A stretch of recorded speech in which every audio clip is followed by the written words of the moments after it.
Arrivé ce vendredi en fin de matinée à Libreville par l'aéroport international Léomba, le président Denis Sassou Nguesso a aussitôt rejoint 5 de ses homologues au palais présidentiel du bord de mer pour la 18e session ordinaire de la conférence des chefs d'État et de gouvernement de la Communauté économique des États de l'Afrique centrale. Rencontre au haut niveau dont le point culminant a été la passation des pouvoirs entre le président sortant de la CEEAC, Ali Bongo Ondimba, et le président entrant, Denis Sassou Nguesso.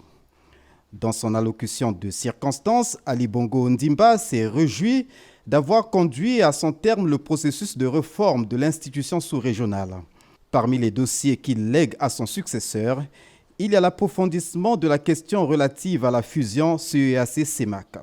Au moment où je passe la charge de la présidence en exercice de notre communauté à mon frère, le président Denis Sassou Nguesso, président de la République du Congo, j'aimerais toutefois rappeler l'importance que nous accordons à la question de la rationalisation de nos communautés économiques régionales.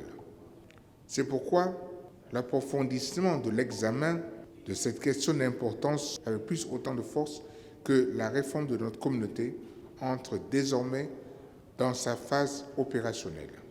De son côté, le président en exercice entrant a indiqué qu'avec l'entrée en vigueur du traité révisé de la CEEAC, l'ensemble sous-régional est à un tournant décisif de son histoire.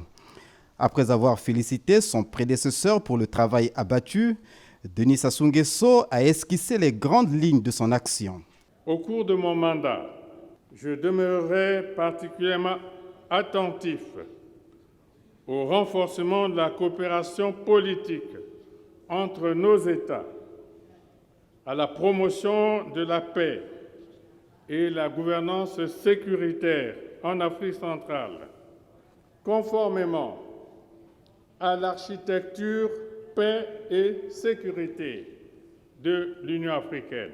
De même, la nécessité pour l'Afrique centrale de renforcer ses capacités en infrastructures de base doit prendre une envergure plus concrète. J'entends mettre un accent particulier sur la question de l'intégration physique régionale à travers, entre autres, une impulsion plus forte des projets structurants et intégrateurs.